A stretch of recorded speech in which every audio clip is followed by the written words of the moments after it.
almost hitting the 1 year mark of Caden. It's his 1 year birthday soon. And I wanted to make a little video talking about all things birth.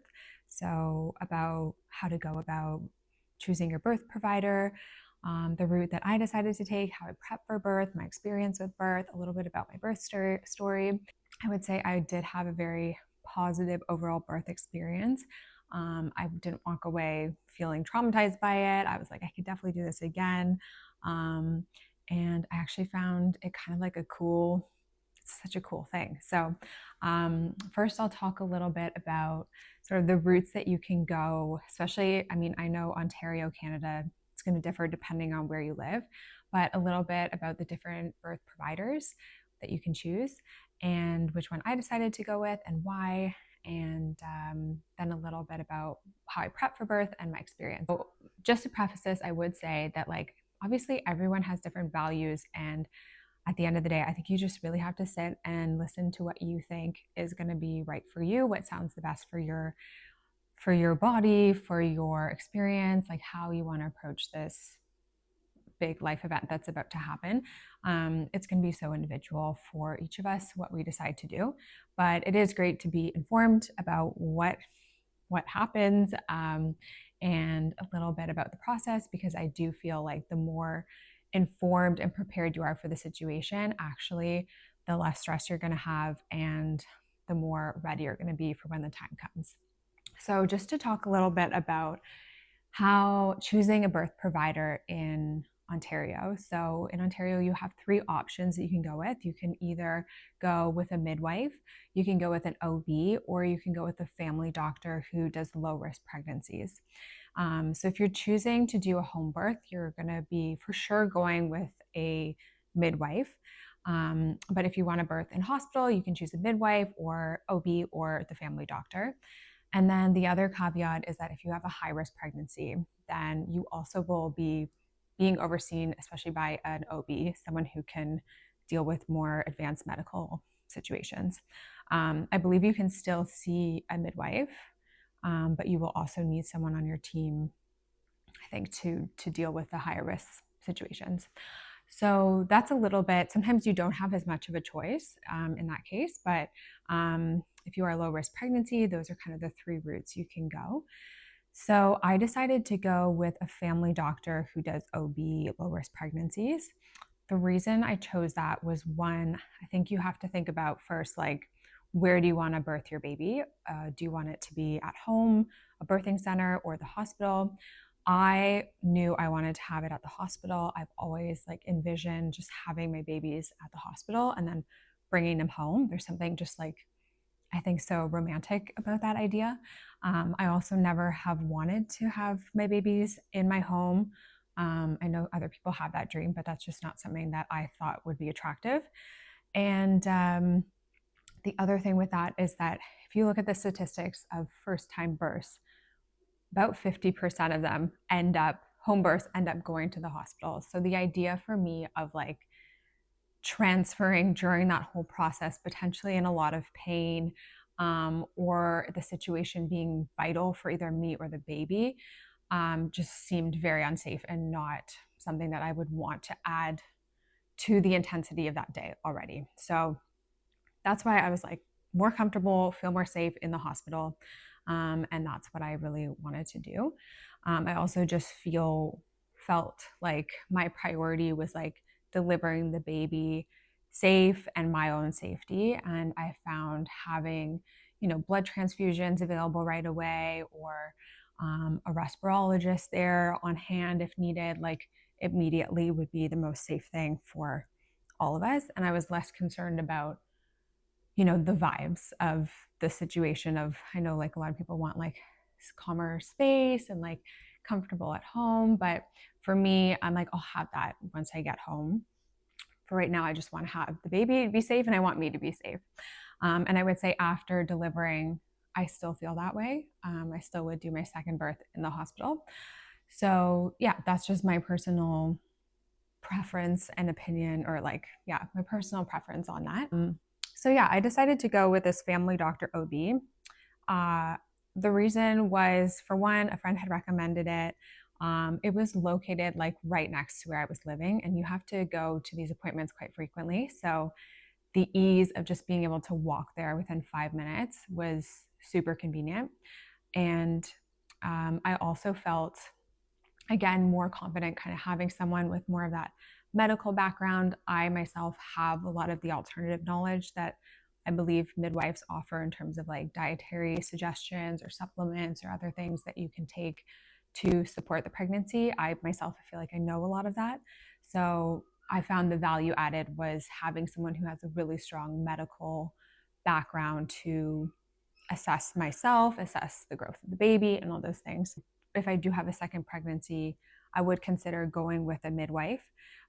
Just wanting to have that like alternative experience. I think the main difference between going with a midwife versus the OB is, again, like visit length. You might get a longer visit with the midwife. You might get more of that sort of more hand-holding care, alternative advice, whereas the visits with the OB or the family doctor tend to be quite quick and medicalized.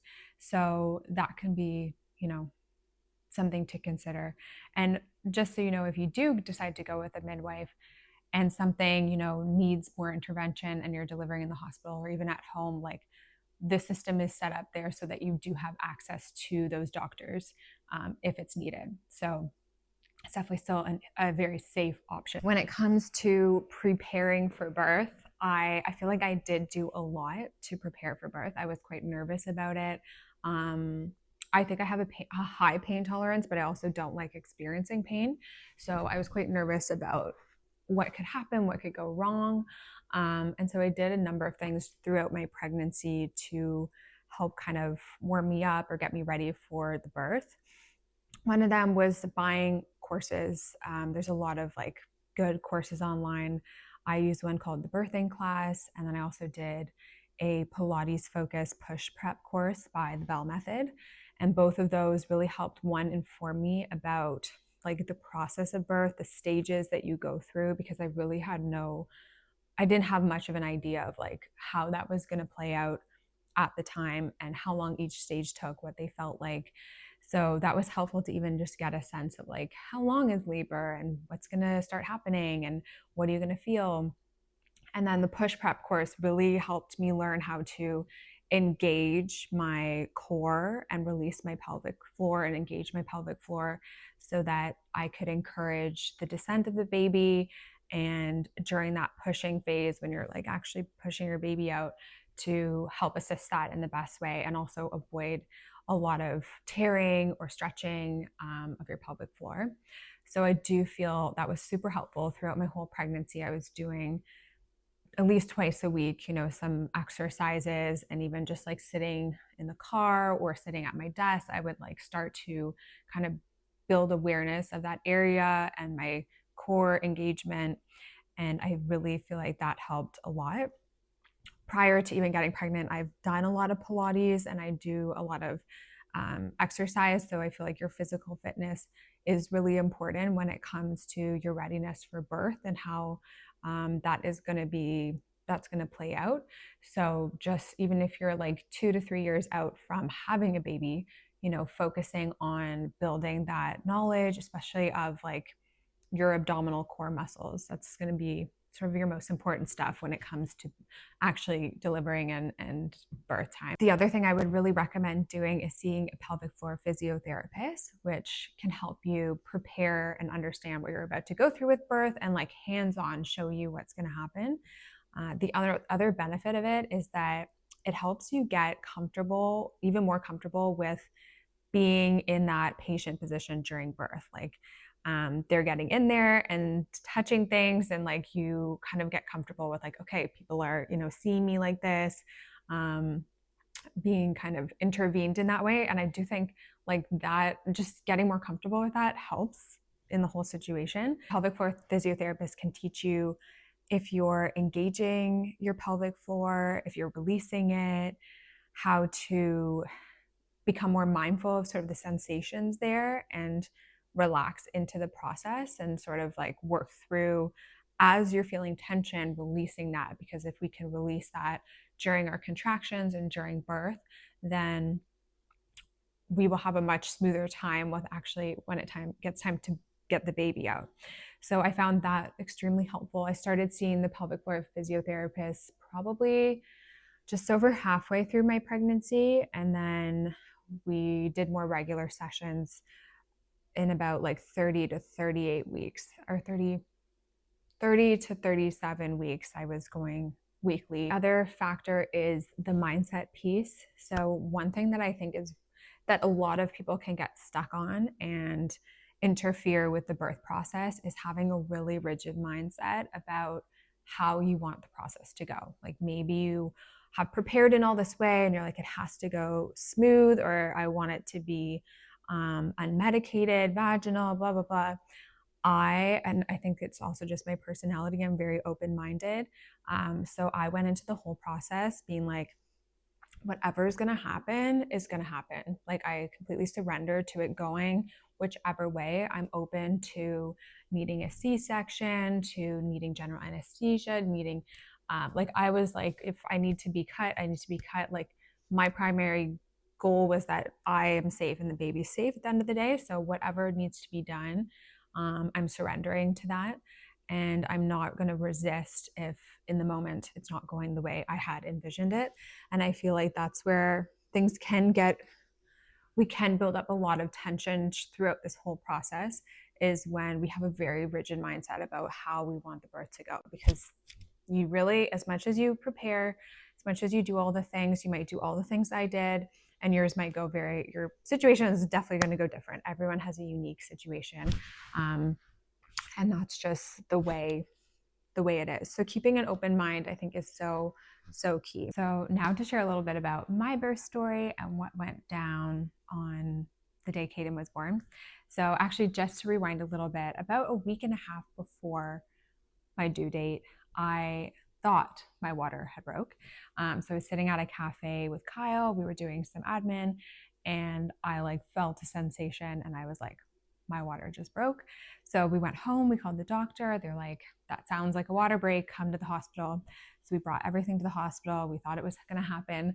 And then when you're there, they check the fluid and the cells, and turns out it was not a water break. So we kind of got a pre-run of what was going to potentially go down on the day, but it was not time yet. So anyway, a few days go by. I think it's like 3 or 4 days later, middle of the night, 1 a.m., I wake up and I'm like, I think my water has actually broke now. It felt much more like a water break. A lot more fluid was coming out. And so I was quite confident that this time was the real deal. But again, it was 1 a.m. So we did live very close to the hospital, like 5 to 10 minute walking distance. So we got up, but because we had already done the run through, we knew what was going to happen and what they were going to say. And I wasn't feeling any contractions at the time. So we thought, okay, let's wait it out and see if any contractions start before we go into the hospital again. So of course I can't sleep at this point. I'm like, this is about to happen. I am not going back to bed. So I'm just up kind of, tossing and turning in bed, looking for any contractions, any sign. Nothing's really happening. So by about 3:30, I think we're like, let's just go to the hospital. Let's just see what they say, if we should get it going or what's going to happen. So we bring everything back to the hospital. We go in, and indeed, they are like, this is for sure water break. You're going to be having your baby within the next 24 hours. So the protocol in Canada is that once you have a water break, from the time of that break, the baby should ideally be delivered within 24 hours to reduce risk of infection to the baby and other complications. So we knew that, it was going to be happening soon, but we still had some time. So they asked if I wanted to just be admitted and get things kickstarted already, or if I wanted to go home and come back 12 hours after the water break to see if I would naturally start active labor. So I decided to go home, wanted to try and get it going myself. So we go home, try and rest a little bit. The hours go by. 1 p.m. was the time that we were planning to go back into the hospital. But during that time, nothing really happened. I was not having contractions. We went out for lunch. I was like prepping the home, vacuuming, getting everything ready. But I didn't really feel like I was in labor at all, besides the water leaking. So anyway, we go back into the hospital at 1. At this point, the hospital was slammed. Like there were so many people trying to get in. So we're put in a waiting room, put on a monitor, and get like in a list to get admitted, basically. So a few hours go by, get hungry, go get another meal. And then I think eventually by like 5 or 6 p.m., we finally get a hospital room, and the doctor comes in, we get to talk to them. But I'm still not really having much contractions, like very, very mild. So they do offer Pitocin or oxytocin to help initiate the labor process. So I start on that, get hooked up to the whole hospital bed thing. And then let's talk a bit about the epidural. So my thoughts on the epidural. Did I get the epidural? I again knew I wanted to get the epidural and felt pretty good with getting it. Obviously, it's scary getting this like needle in your back and everything. So beforehand, I did a bit of research on like stats around Mount Sinai's epidural, and like they had really good like low risk of injury from it. So all that really made me feel confident that it was low risk to get the epidural. And from other moms' experiences that I heard, it just made the process so much smoother and more pleasant. So I was quite keen on getting it. It was just came down to a question of like, when do you get it? And I knew once you are put on Pitocin, things can really like get quickly started, and you can go from like 0 to 100 with contractions. So initially I was like, give me it both at once, like give me the Pitocin and give me the epidural. But once you do get the epidural, you are a bit more bed bound. You're stuck in the bed. There was no option to do like the walking monitor either. So I was, a little bit constrained to the bed, but I could still go to the bathroom. So once you get the epidural, you're kind of bed bound and you're stuck there. So they were like, maybe give it a bit of time, let the Pitocin kick in. They like gradually increase the dose over time. And then you can get the epidural whenever you want. So I decided to do this. A few hours go by. And eventually I'm starting to feel a lot more, and everything at the hospital I noticed was taking a lot longer than they said it would. Like they were like, we're going to go get this. And then it would be like an hour or two later that they'd come back and do that. So I was like, okay, I don't want to be in the situation where I'm severely contracting and then I need the epidural. So I did call for it a little bit prematurely, but it ended up by the time they got there and it was in. And it also takes time to kickstart and get going, really.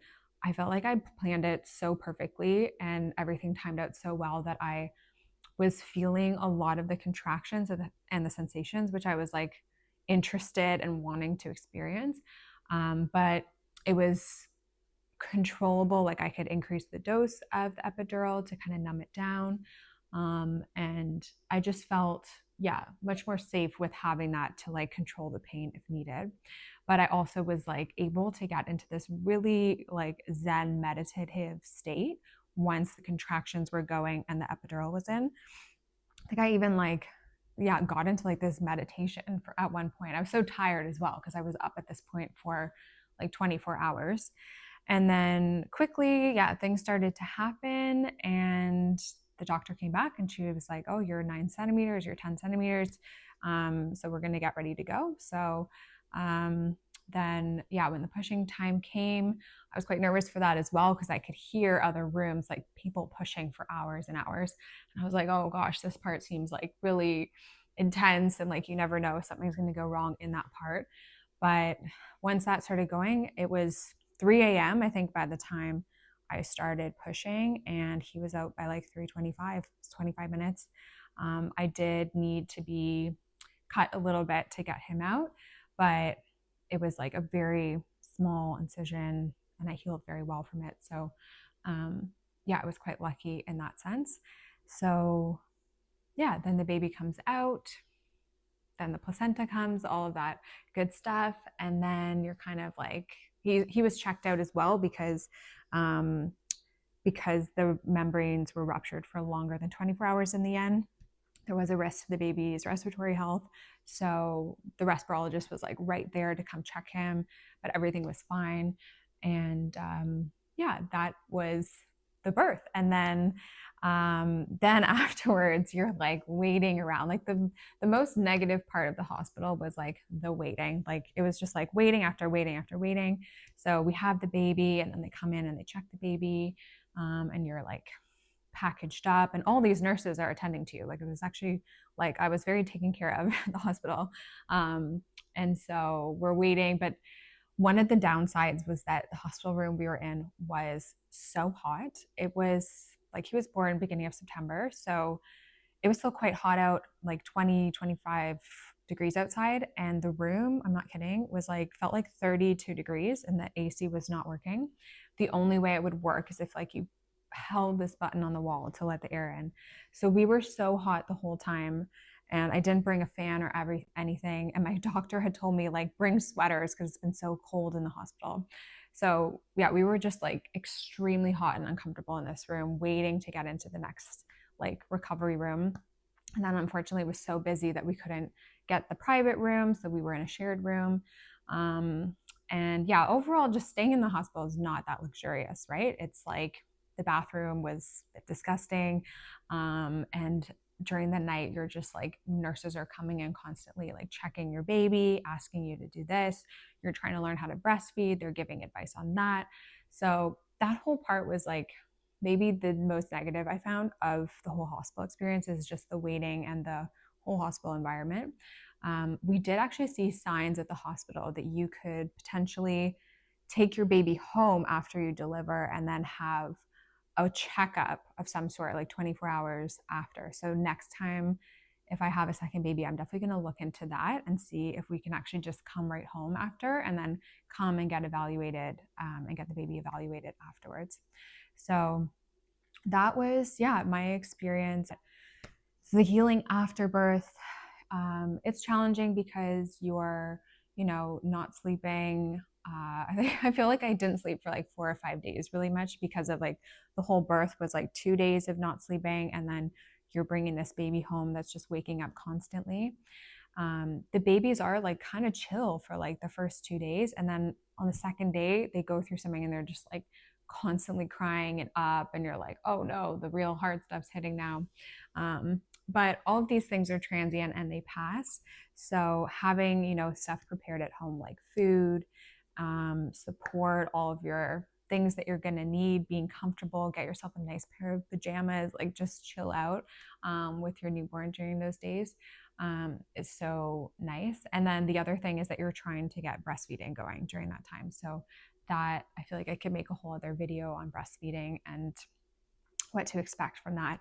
Are my tidbits on the birth experience. If you are about to give birth, I'm sending you so much love and strength. You can do it, mama. You're going to be great. And there's nothing better than seeing your baby for the first time.